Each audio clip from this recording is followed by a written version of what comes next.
So Dave, Yes. what's it like sheltering in place with 2 young children? Well, if I had to describe it in a sentence, it's like being repeatedly kicked in the crotch. Wow.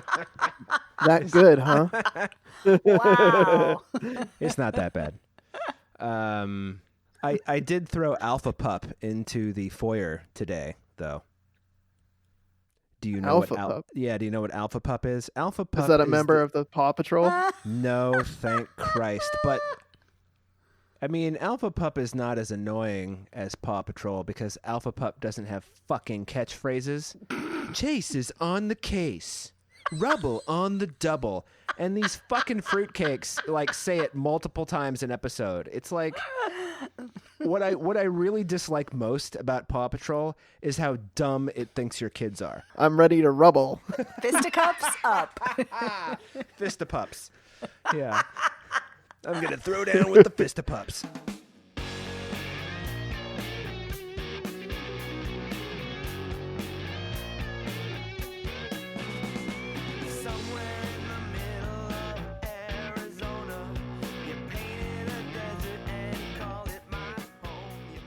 Welcome to Spoiler Piece Theater, the podcast that doesn't give a shit about spoilers. We just want to talk about the movies. My name is Megan Kearns. I'm a freelance writer and film critic, editor of Bitchflix, and a member of the Boston Online Film Critics Association. And my name is Dave Riedel. I write for Salt Lake City Weekly, and I too am a member of the Boston Online Film Critics Association, also known as BOFCA. And my name is Evan Crean. I'm editor for The Independent. I am co-chair of BAFCA and co-author of your 80s movie guide to better living. Yeah, you are. Yeah, you are. Yes, I am. Somebody had to say it. Yes, I am. Yes, I am. Aw, now I want to pet a dog or a cat. Oh. So this week is once again a kind of strange week since we're all recording remotely from our homes due to coronavirus. So once again, we're going to be focusing this week on streaming films. And we've got 4 films that are currently streaming to talk about with you this week. We're going to be talking about Jezebel, Blood on Her Name, The Platform, and Contagion. Mm-hmm.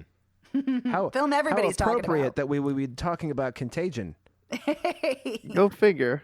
Who'd have thought? Mm-hmm. All right. So I think we're going to start things off by talking about Jezebel, which is a film that I think I'm the only one who saw here. Yes. All right. It sounds good. Yeah, not to be confused with the 1939 or 38 or 39 Jezebel with Bette Davis, which is also amazing. You should see it if you haven't. But this Jezebel is a film that just came out. Well, not just came out. Came out in streaming a couple months ago. Premiered at South by Southwest last year. And it's written and directed by Numa Perrier. And it is based on her real life story as a cam girl in the 90s when she was living in Vegas. And that's the film. Oh. That is the premise. Well, it's on my to-do list now. I like that you're bumping it up now that I talked about sex work. Yeah. Well, we'll talk about like prison movies when we get to the platform. Mm-hmm. But as far as sex work in movies goes, I have a newfound appreciation for it because I've kind of gotten to a place in my life where I'm like, who really gives a shit if you do sex work? Fuck you. So. Well, I'm so glad you said that. And I could not agree more. And the other thing is, too, is that what is great about this film, and this is an observation that writer Soraya Nadia McDonald pointed out, is that this film shows sex work as actual work. It does not look down on it. It doesn't depict it as shameful.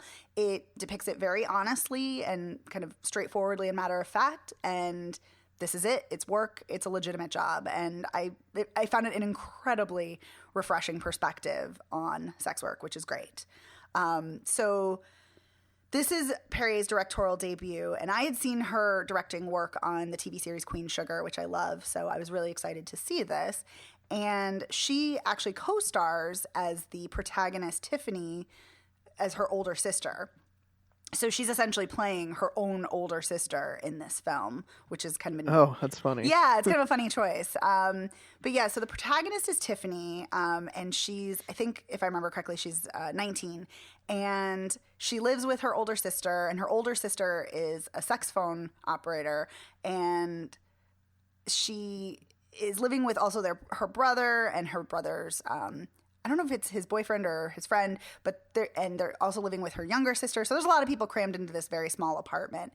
And her older sister, Sabrina, suggests, hey, I saw this ad. They're looking for models. You should check it out. And she goes to the model audition, or what she thinks is a model audition, and it's for cam girls. And the guy's like, you want to work? You want to start right now? And he's like, okay, get undressed. Let me see what we're working with. And then she's hired immediately, and she starts being mentored by another cam girl, like that right then and there. And that's basically the entire film, is seeing her in her day-to-day life and seeing her as a cam girl and interacting with clients, interacting with other cam girls, interacting with her family. And it's just a really fascinating film. And the actress who plays Tiffany, and she takes the moniker of Jezebel, which is really interesting especially because of the trope of black women, the Jezebel trope. And this feels very much like a reclamation of that, like that she's, declaring and reclaiming that awful trope. And what is so interesting as the film goes on is that she becomes more and more comfortable with herself. She becomes more assertive in her personal life.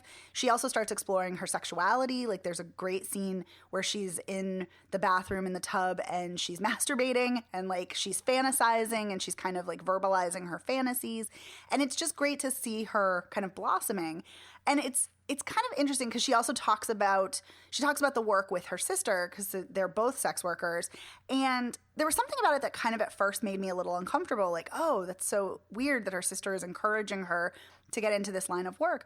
But I realized that that's a kind of ridiculous view, because her older sister is enabling, through kind of educating her and talking her through like how she could do her job better, she's helping her become financially stable and become more independent, which is great. And Numa Perrier talked about in an interview with The Root. She said that this was like a time in her life that her and her sister have never actually talked about, and they both felt a lot of shame about this. And then as she got older, she realized that she shouldn't feel any shame about this, because that path has led her to be the person she is today. And so she doesn't feel any shame about it anymore, which I just think is such a great way to look at, your life and look at your choices. And this is just such a great film. And visually, it's also stunning. The cinematography is great. There's a lot of use of purple light, which reflects beautifully off of the women's skin. And there's this great scene that kind of reminded me of the Florida Project, where Tiffany is walking to a sex toy store because she's got to get her own sex toys under the advice of her sister, that she doesn't use sex toys that are at the cam office. You don't want to borrow those. No. Yeah. And so, because she's like, oh, it's fine, they have them there. And her sister's like, no, you need to go. But there's this great I'm scene. picturing like, when chefs have their little like thing that they roll out with their knives. I'm just picturing one of those but for like dildos and things. That'd be amazing. Oh man, somebody should do that. But yeah, so there's this great scene of her walking down the street as like the sun is setting, and there's the like pink neon lights, and it's gorgeous. Like this, it's just such a treat to watch this. And like I said, it's great to see sex work depicted in such a matter of fact, positive way. And that it's a black girl's coming of age story and coming into her sexuality. It's great. Okay, cool. So you guys should do. But wait, it sounds really good. It is really good, but I do have to tell you one thing. There's this incredibly disturbing scene where Tiffany, as Jezebel, is in a room with two other white cam girls, and one of the guys in the chat, because they read like the chats as they're coming in, he calls her the N-word, and Tiffany like understandably is horrified and freaks out. And the white girls are like, oh, no, it's fine. The customer's always right. And we get called horrible, awful names too. And it's like, oh my God, they don't understand at all the intersection of racism and sexism and misogynoir. And it's just so infuriating. But I love that is shown on screen too. And so it's just great film. Okay. So definitely rock and Sounds roll, man. good. I'm interested. Excellent. And the end of the film, the sisters are bonding. It's just great. Okay. Anyway, on to the next film, which I cannot recommend highly enough, is Blood on Her Name, which is amazing. So I saw this because our friend Dee Dee Crimmins had recommended it on Twitter. And so I was like, okay. And I read the synopsis. It's a very simple premise. A woman has to deal with the ramifications of what happens when she accidentally murders somebody. And Accidentally? Accidentally. Well, isn't that manslaughter, involuntary manslaughter, if you accidentally kill someone? Well, and Accidental murder. and as the film unfolds, was it actually an accident? And you find out as things go on. But so I was like, okay, I'm intrigued. Let me watch this. And this is also another directorial debut for Matthew Pope, who also co-wrote this film. And 2 minutes in, I shit you not, 2 minutes in, I was like, this film's amazing. I am hooked. I'm riveted. I need to know everything that's happening, and I want to know everything that's happening with this woman and where this is going. It is so good, just straight out of the gate. And the film just plunges you into the story immediately. Like, the film starts, and she's holding a weapon, and like there's blood everywhere and the guy's dead body. Like, that's where the film starts. And it's just like, what the fuck happened? Who's the guy? Who is she? What transpired? What's going on? It's so good. And she continuously, the protagonist named Lee, she continuously makes mistake after mistake after mistake. And normally in a film, that would be so infuriating. Like, oh my God, this person's so stupid. Why are they making all these mistakes? But in this film, it just works because it's like, oh yeah, she's never killed anybody, or, she's dealing with the, consequences of this, and she's thinking quickly on her feet, and it really explores like how one mistake just leads to another and to another, and how everything unravels. And it's so fascinating. And she's also a single mom, and her son is on probation, and her ex is in prison, and her father is a shady sheriff. And you get some flashbacks of her as a kid seeing her father like covering up a murder, and which I actually don't think the flashbacks were needed, because you never get flashbacks of her murdering the guy right from the start. And I read an interview with the director, and he said that was an intentional choice, that he didn't want to show flashbacks because he thought they were, unnecessary. And I think he said something like to the effect of it would slow things down. And so I wish he'd stuck with that through the whole thing and not had any flashbacks, even of her as a kid, because I think it just would have been tighter. And the actress who plays the lead is Bethany Ann Lind, and she is so good. Like, everything just hinges on her performance, and you are just following her the entire film. And she's just great in it. And also Elizabeth Rome is in it, Rom. I always love seeing her, and she's great in this too. And she plays the dead guy's girlfriend, and both of the women are fiercely protective of their sons. And it's really great to see these two characters who are marrying each other and how they end up facing off, because Elizabeth Rome is trying to find out the truth about what happened to her boyfriend, and Lee, the protagonist, is trying to cover up what happened. And it's great. Okay, let's talk about Elizabeth Rome for a minute. It's a very short film. Sorry, Megan, you were still talking. I'm sorry. No, that's okay. All I was going to say is that this is a very lean, tight film, and I love that. It's very pared down, and it's great. Well, you know how I like long movies where nothing happens. I also like short movies where everything happens. So this could be a winner for me. But I want to talk about Elizabeth Rome for a minute. Okay. I am one of the few people I know who will defend her performances on Law and Order. I love her performances on Law and Order. See, now here you go. I think that character is I don't know if this is the right word, is stilted and kind of like rigid, and because her performances on that show are like fucking rigid. Yeah, they are. And I've seen her in other things, and she's not like that at all. And No. I have to assume those were conscious choices. Yes. So I'm just kind of fascinated if she's playing, I'm assuming as the dead guy's girlfriend, she's also, this is one of those movies where everyone's got some kind of skeleton in their closet, right? Yeah, pretty much. Very much. It's in a economically struggling small town in Georgia, and yes, everyone has skeletons in their closet. Absolutely. And so Elizabeth Room gives a very different performance from Serena Sutherland on Law and Order, is what you're saying. Correct. Okay. Correct. Okay. Not Just stilted at asking. all. Okay. By the way, sidebar, that has to be one of my most what the fuck and also favorite exits of any series when she says, "Was this because I was a lesbian?" I know. That is I was like, what? I remember when I saw that, I was like, what the fuck? Not because she's a lesbian, but just because they go out of their way on that show to not let you know too much about their personal lives. And if they're on the show long enough, you figure things out. Like, Sure. McCoy was having an affair with Kincaid. Claire, I was going to say Jill Kincaid, but it's Jill Hennessy who played Claire Kincaid.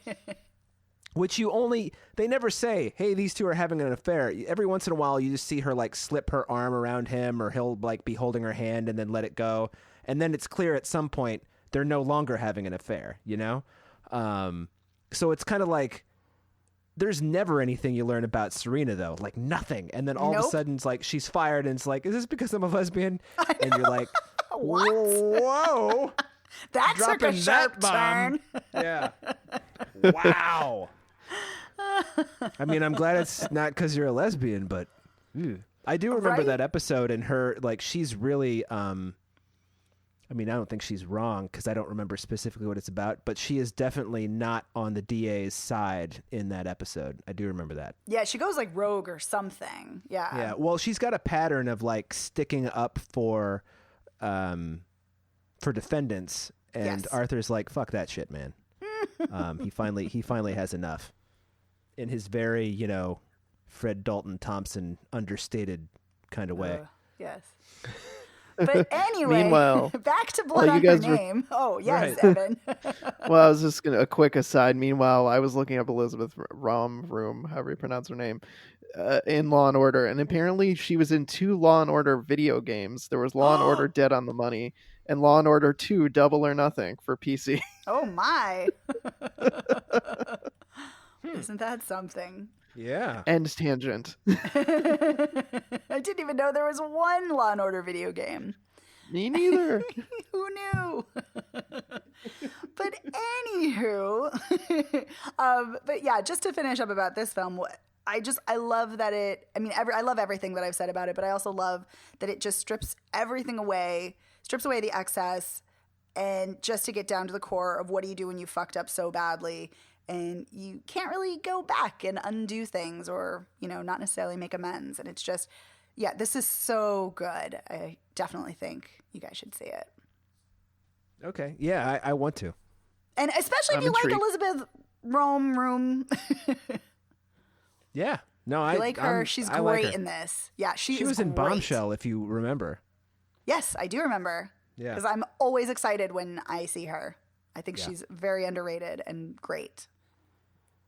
Yeah, you're definitely gonna love her in this then, because she's so good. She has a small part, but it is a pivotal role, and she's great. Then I will put this on my list, and it's on all the streams and the whatevers. I think it's on all the streams. Well, it's on one that I can find easily enough. You have to pay what for I'm it. It's saying. not for free, unfortunately, but yes. Okay. Well. So it may have to wait. You may wait a little bit. No, I'm not going to, I don't think, spend $20 for The Invisible Man, but I will pony up $5 for Blood on Her Name. Yeah, and it's an incredibly small indie budget, so I also always feel good about supporting, small films. So yeah. Are we ready to talk about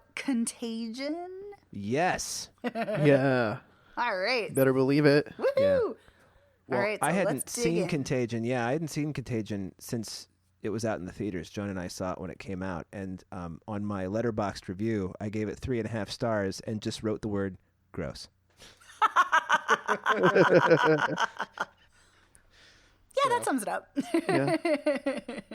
I mean, it's so fucking amazing how this movie is just prescient Oh, and everything is lining yes. up with what's going on now, except the difference is our government now is incompetent.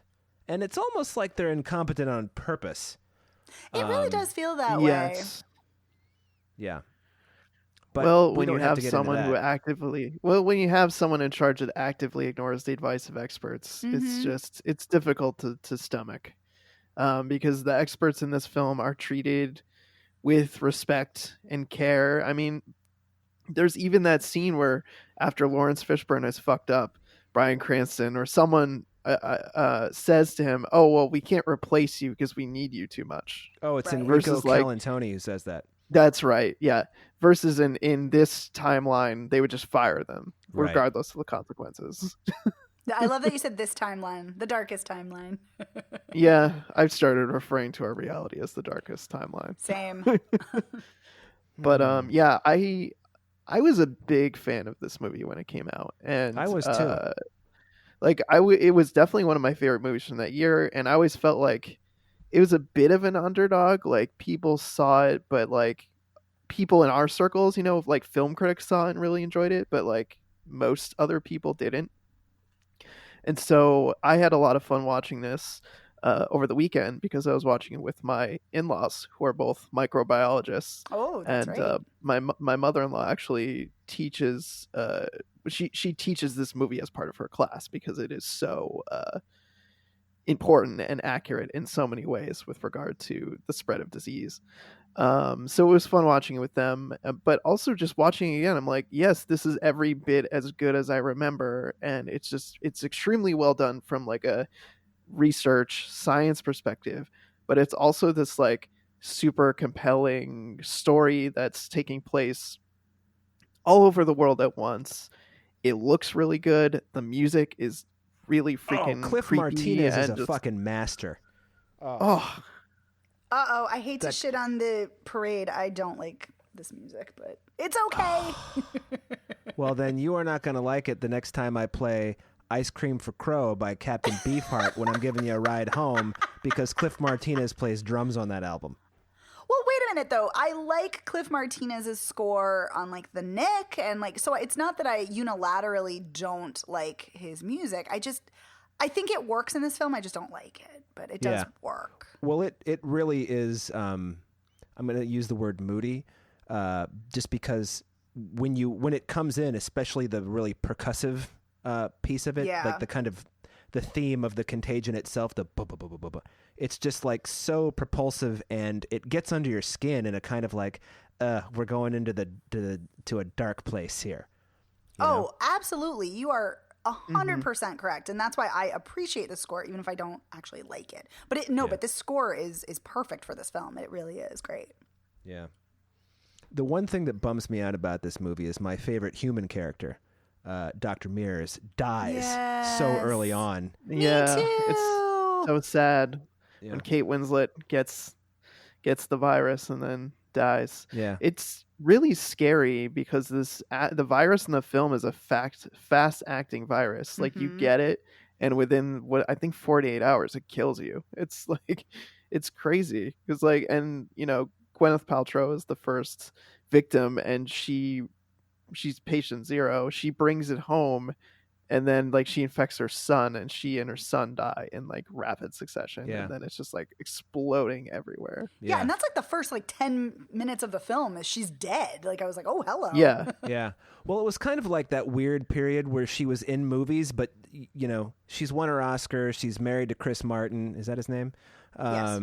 And she's starting up Goop, so she's not really doing movies, but she still pops up in a high profile supporting role, So, it was when they, cut her skull open and then pulled her scalp back, I was like, oh my God, the first time I saw that. And I remember, you can't forget that.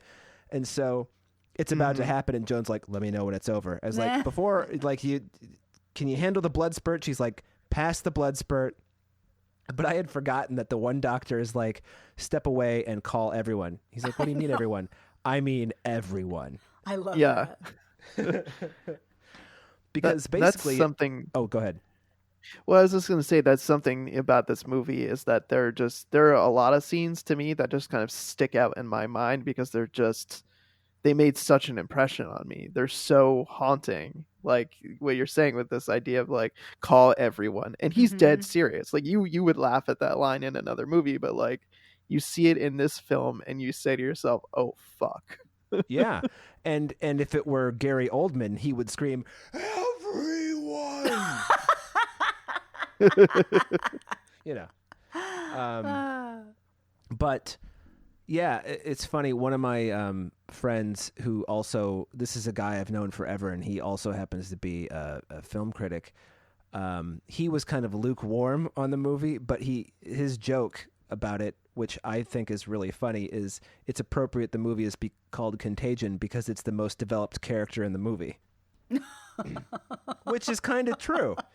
But this is like a procedural. It doesn't really need super developed characters. Like the only storyline that I think is kind of a bummer, and I'm glad they don't spend much time on it, is the kidnapping thing with Marion Cotillard, which is like, like even if you haven't seen this movie, which of course we all had before, you have to know it's going to play out the way it plays out with them getting a fucking placebo. Like I actually on. hadn't seen it before, by the way. But you hadn't? This was my first time seeing it this weekend. Yeah, just I do beg your pardon. Sidebar, but yeah, no, I actually didn't like that storyline. I also did not. Oh my God, I could not stand the Jude Law storyline at all. His character is just a serious asshole. Well, and, but not, I mean, he's the Alex Jones of the group. Of course. Well, what I appreciate about true. this, though, is this movie treats him as the villain. You Yes, know? absolutely. So it's not like, oh, he's got a point. It's like, no, this guy's a motherfucker. You know? And he's sowing disbelief and bullshit. Yeah, he killed a pregnant woman. Yeah. Yeah. Yep, and he's an opportunist, and it's gross. Yeah. Yeah. And they also, I don't know if this is Jude Law's real teeth or not, but they have some like interesting dental appliances going on for that character.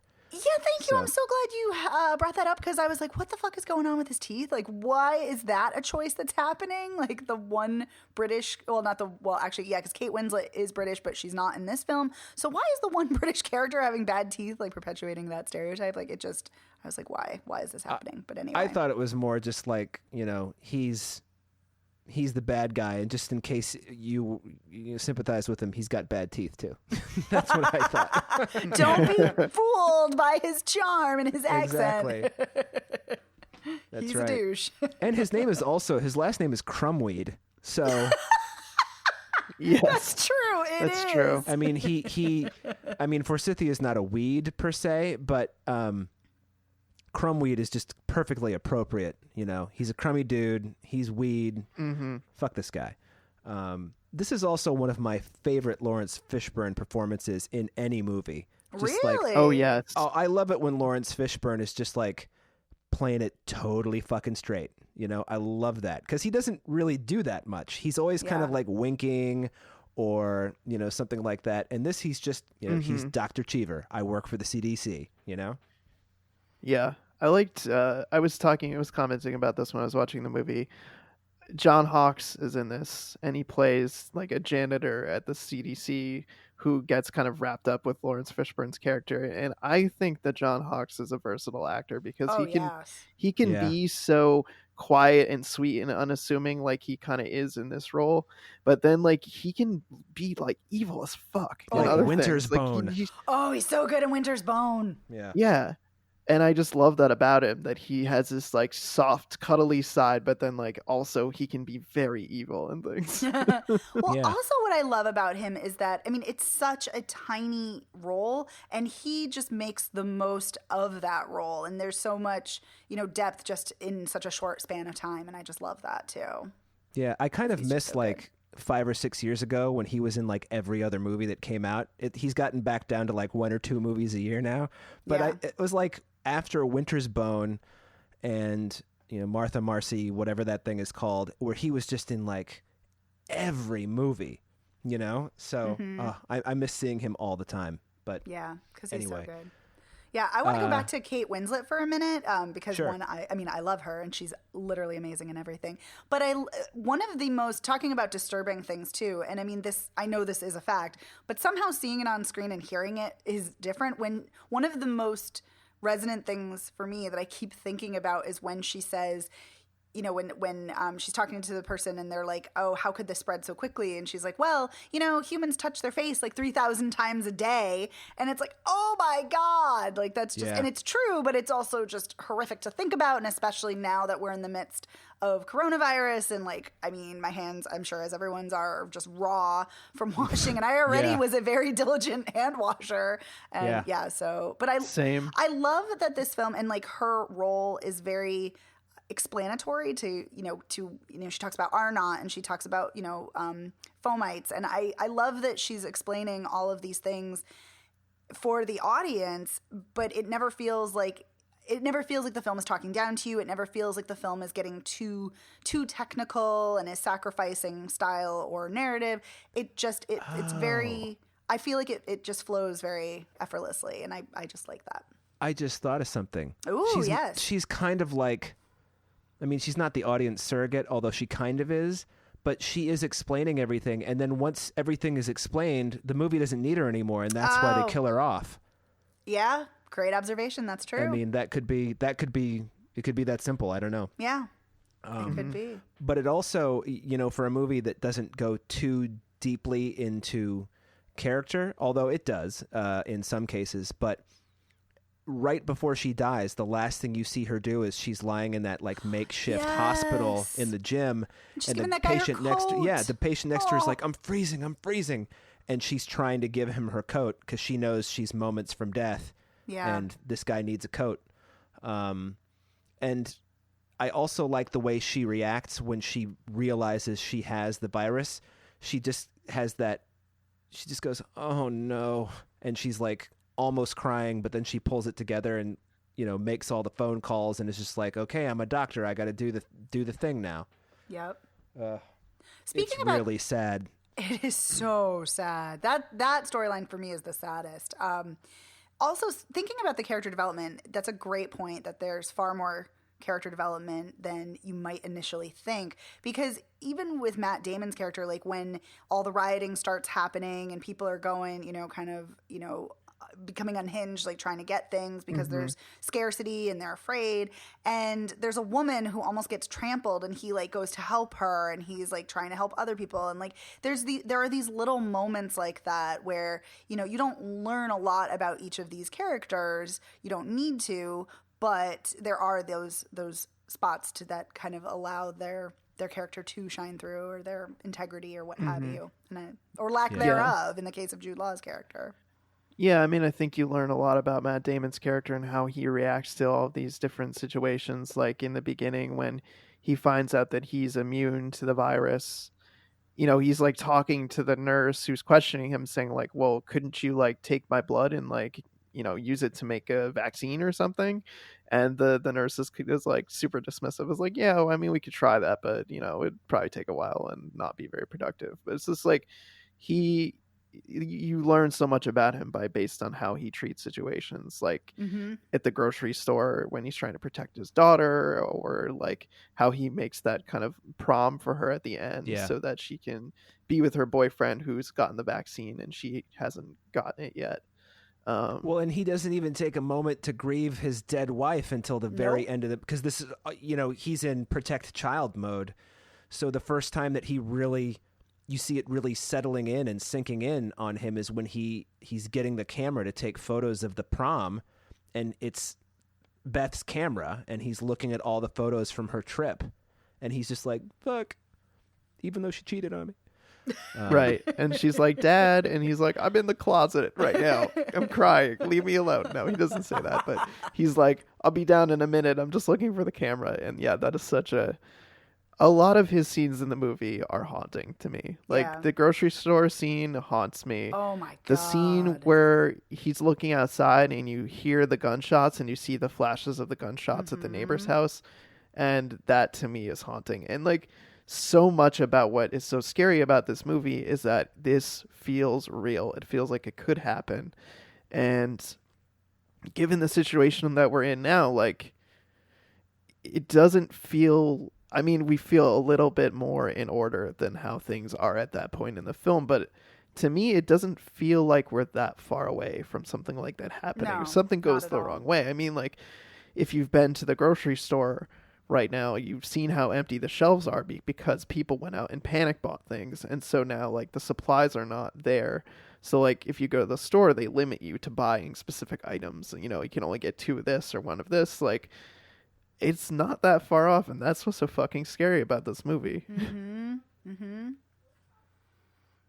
Absolutely. I mean, and that's the thing is that scientists have been warning about an upcoming pandemic for years, for decades, you know, and and just watching this film now, it definitely, I mean, I didn't see it before, but it just takes on a whole new meaning and relevance, and it's just awful. And also, sidebar, speaking of that, the doctor who was the chief consultant on the film, he has coronavirus too. Boy. Yeah, that just came out, and Scott Z. Burns, the writer, has criticized the Trump administration about their handling of this. So yeah, it's fascinating to me, and not surprising, but it's fascinating that this film has renewed interest, and it was like the most popular film to rent on streaming, and so many people are writing about it, and like NPR just had an article fact checking it, and basically almost everything was correct in this film except for Jennifer Ellie testing the vaccine on herself. Well, yeah, that's a big leap in logic, but you know what? Yeah. I'm willing to go with it. Well, in 2005, there was a doctor who did that, and he won, I think, a Nobel Prize for it. So it's not unprecedented. It's just not common.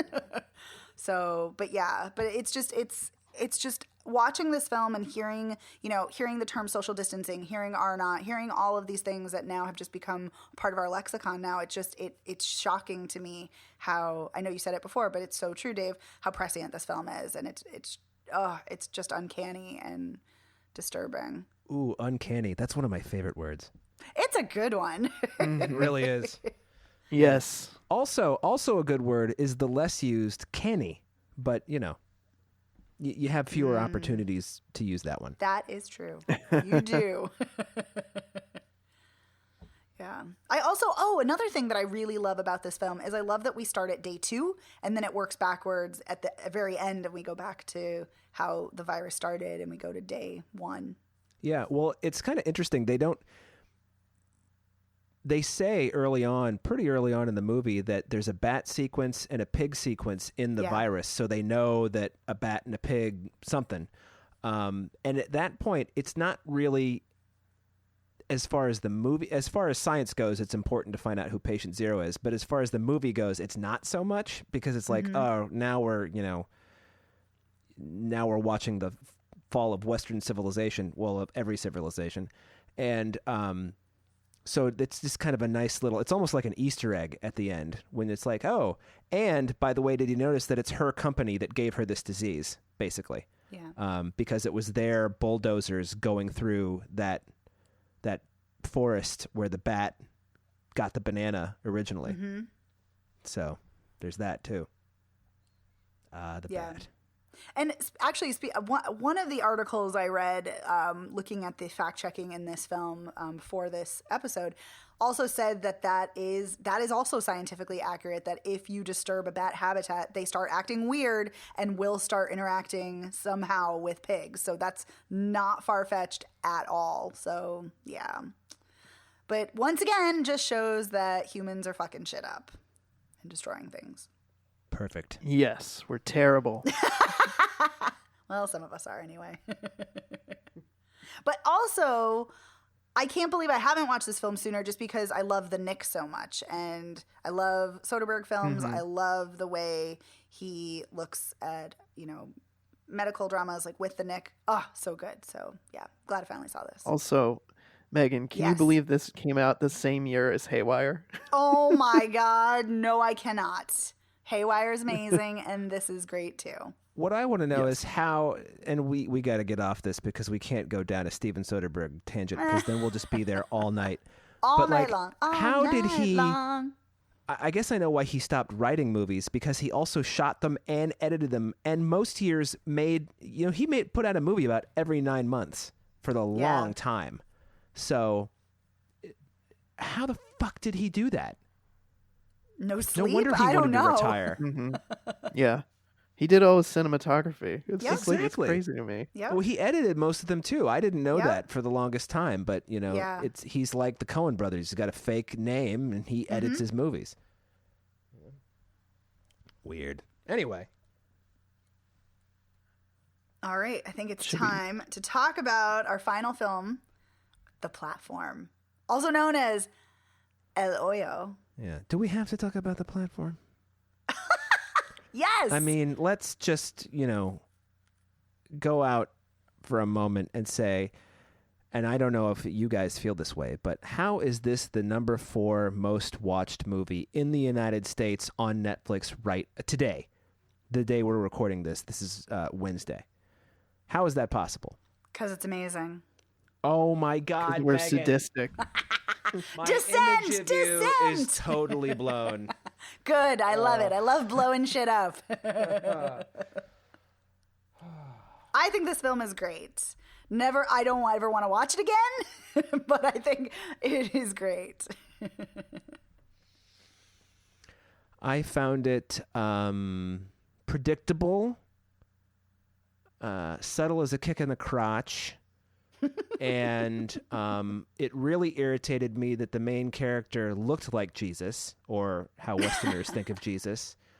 And I just found the whole, like, elites, not elites, whatever, just really, really, I used this word last week, pedestrian. And so now I got to watch people like shit on each other and piss on each other and like try to cut each other up just because you want to make a point that we already all know about capitalism versus, democratic socialism versus human nature. Thanks. Well, actually, not everyone does know that. I'm going to completely disagree with you. People should know it. I wish they did, but they don't. Okay, I will buy that. Fair enough. Yeah. I mean, I'll buy that, but I just feel like you can accomplish the same point in a much shorter time without beating the audience over the head with it for an hour and 30 or some odd minutes. Yeah, part of the problem that I had with it's just so unpleasant. It reminds me of that movie, I think it's called Blindness, that came out maybe thought you were gonna say a 15 years different ago. movie. What do you think I was going to say? Well, I was gonna say that I thought you were gonna say the movie it reminded me of, which was High Rise, which Oh, came out a couple of years ago, right. the Ben Wheatley movie. Yeah, I didn't see that one. I'm thinking of I think it's called Blindness. It's the one where everybody in the world goes spontaneously blind except for Julianne Julianne Moore. Yeah. And basically society deteriorates as more people go blind, and it's different from The Platform in the sense that everybody breaks into factions, but it's still kind of like a like, ooh, we're all terrible when things go to shit. And in The Platform's case, literally go to shit. Literally. Some guy gets shit on in the face, and you see it on camera. Yep. He's true not story. lying, folks. True story. Yeah. I similarly found this film frustrating because it reminded me so much of High Rise, which I felt like had a very similar message to me, which was relatively straightforward watching it.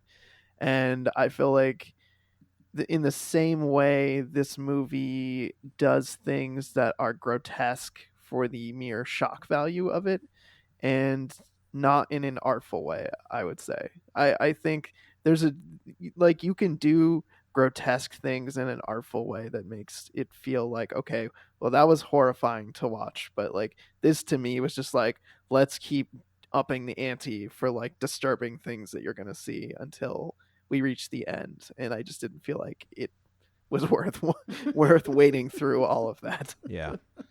There are also other things that just don't make any kind of sense. Like the idea that you may bring one item with you. What? I mean, I know it's not really a prison. It's a prison, but it's not a prison. But at the same time, I also hated, and I've seen him in other movies, hated the actor who played the cellmate in the first. Trimagasi? Oh my, that guy fucking drives me crazy. Yeah, I was not a fan of him at all. And I mean, he doesn't always play this kind of character, but there's just something about it. I feel the way it's not like I don't hate him the same way I hate Dennis Quaid or Albert Finney. Oh God! Oh, hello. Albert Finney, I've actually come to sort of appreciate him in my later years, but you'll never get me in a movie being like, yeah, Dennis Quaid was good. So, but. Who wants to summarize the plot of the platform plot? I mean, it's pretty straightforward. Yeah, I mean, basically, guys in a rectangular structure that is essentially a prison, for lack of a better term, and a platform of food comes down once a day, and you have to scramble and grab as much as you can before it descends. And it starts at the top, and so the people at the top get the most food and the best choice of food, and it just, as lower levels get the platform, there's less and less food until there's no food. Yeah, and I don't know if you noticed, but there are 333 floors in the prison. Actually more than that, but yes. Well, no, when they get to the last floor, it's 3. That's the last numbered floor, 333, and then it goes into wherever it goes. But there are 2 prisoners per floor, so there are 666 prisoners, and then they're in the basement at the end. And I'm just like, can we be more on the nose in this movie? I mean, come on! So... When he reached the basement, I was kind of hoping there was someone down there like sweeping things up, being like, why the fuck are you here? Yeah, what did you come here for? Amazing. There's nothing down here. Like, you wasted your time. Yeah. Well, but that's the thing. So... Oh, sorry, go ahead. Well, I was going to say, like, the idea, though, is that you have in the upstairs, the very top floor, they have this kitchen where they have these gourmet chefs making these incredible dishes, these beautiful things. And then, you know, like, as it goes down the floors, people like tear into it and just destroy it until there's just plates. And sometimes not even, like, people just break the glass and like break all the stuff on there. Yeah. I want to hear more about why you liked it, Megan. So, I mean, I just found the film riveting right from the start. I love just being thrust into the film, and I loved its weird rules. I love that the weird rules are never explained. Like, why can you bring one item? Why not 2? Why not 3? Why not 0? Like, and we never find that out. We never find out exactly what the structure is. I mean, yes, it is absolutely a prison, but is that its intention? Doesn't seem to be, since people are voluntarily going into it. Is it an experiment? Right. Like, that's the thing. And I kind of love that it lets, as much as you guys are talking about how things are on the nose, and this is absolutely not a subtle film in any way, shape, or form, I really appreciate that it doesn't answer a lot of questions. There are many things that are left ambiguous, and I really appreciated that. I love the food scenes. I love the Don Quixote metaphor strewn throughout. I mean, again, it's not... Okay, shush. Let me finish. Sorry. Let me finish. Again, it's not subtle, but I love that this is a film where Gorange, the protagonist, is, very idealistic, coming in, being like, oh, I'm going to have time to read, and I'm going to have time to quit smoking, and yay.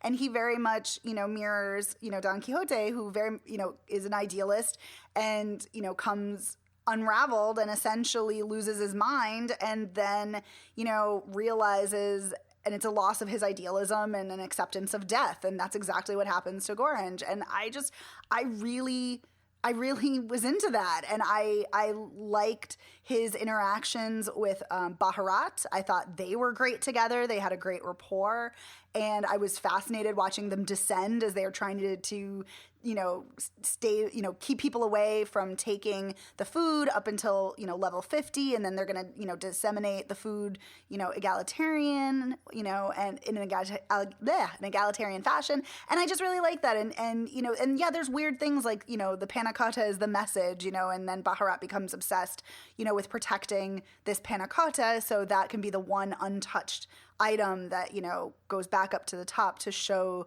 the kitchen workers, this will be the message, which doesn't really make a whole lot of sense, but I don't know.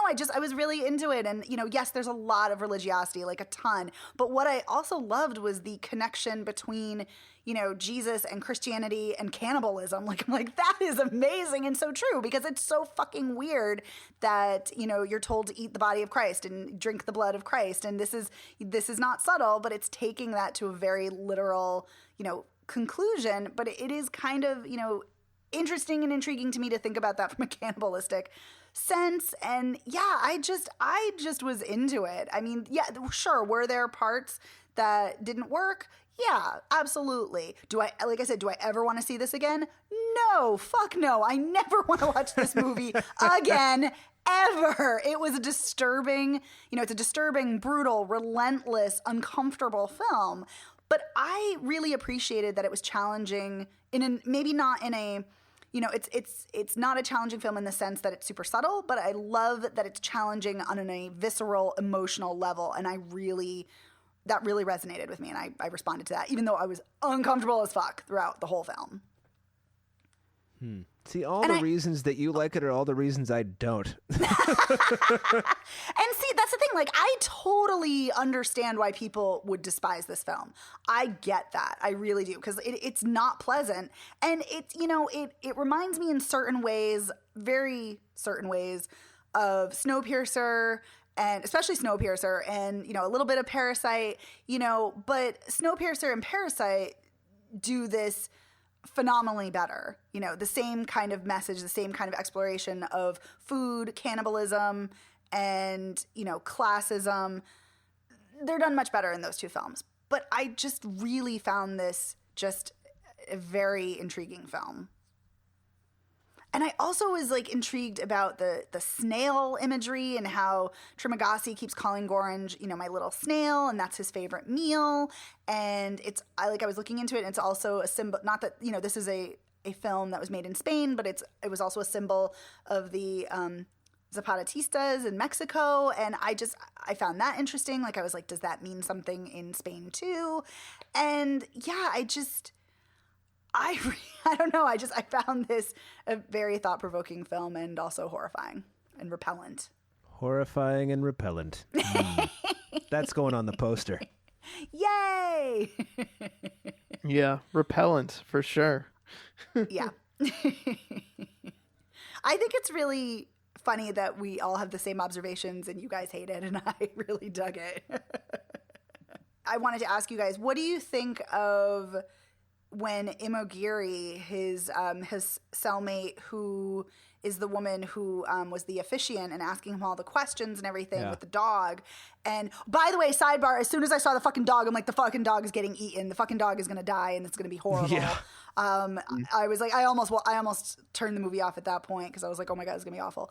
But what do you think about her, like, very meticulously trying to ration things and informing people below of that? Because I read an interview with the director, and he talked about how he didn't want to condemn either side. Like, he didn't want to condemn elites. He didn't want to condemn, underprivileged as well as privileged. And I think that's that kind of bothers me. Like, I'd rather you take a side, take a stance. But I do think her role trying to ration things out and kind of reason with people who have been, like, essentially tortured and starved is an interesting choice. So what do you guys think? Oh, Evan, you go. I just feel like that's the kind of thing that someone in that position would do. Like, it felt very natural that she would come in and think, oh, well, this really isn't that complicated of an issue. I'll just appeal to people's good nature and I'll use logic. And she learns very quickly that people don't respond to logic. And in a situation like that, they're more inclined to just take as much as they can for themselves rather than sharing for other people. Yeah. Yeah, I think that the director saying that he didn't want to condemn either side is bullshit, because this movie, good, bad, or indifferent, is definitely on the side of the lesser people in this prison. So to be like, oh, I didn't want to condemn anybody, really? Yeah, I mean, this is definitely not a perfect film by any means, but no, I was, I don't know. I think I appreciated the effort. Okay, cool. All right, do we have anything more to say about the platform? I don't. It looked good. There was good cinematography, I thought. It was intriguing to me for a point, and then when I realized it was not going to go anywhere that I thought was interesting, then I was like, oh, fuck. I got to keep watching this thing. What point was that? I'm so curious. Was it after the first lower level? I have to say it was probably starting to get to the point where he was like teaming up with the guy's name that I'm blanking on it. It started with a B. Oh, Baharat. Yeah. Yeah, and then I was like, this really isn't going to go anywhere. Damn it. Yeah. Oh, I want to say something else. Yeah. So I mean, something else you should probably know about me is, and this could possibly be why I'm also might have enjoyed this a little bit more, is I am fascinated by food on screen, and I'm also kind of going into that further, like almost every single person's name is a reference to food.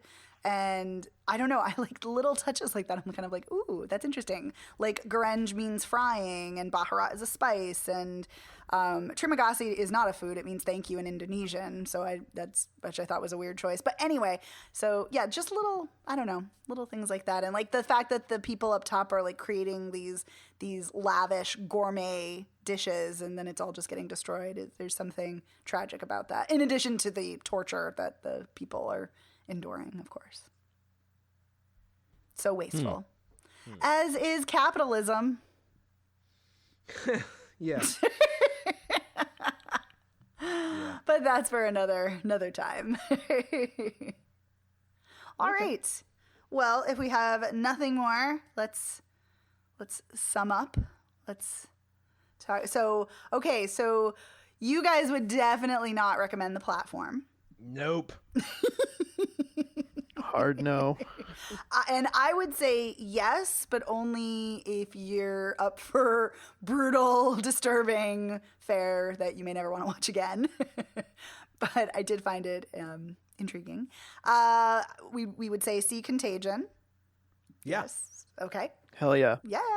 And I would definitely say see Jezebel and Blood on Her Name. Definitely Blood on Her Name. That's amazing. Cool. Yes. All right. Well, you can find Spoiler Piece everywhere that you listen to podcasts. You can find us on Spotify. You can find us even on YouTube. You can find us everywhere. You can also find us on social media. You can find us on Facebook and Twitter and Instagram. We're at Spoiler Piece. And if you want to get in touch with us, you can email us at spoilerpiece@gmail.com. And you can also give us a call at 862-21-PEACE. Yes, and you can leave us a message. We love hearing from you. We love your messages. We love your emails. We love your comments. Please reach out to us on social media or wherever you would like.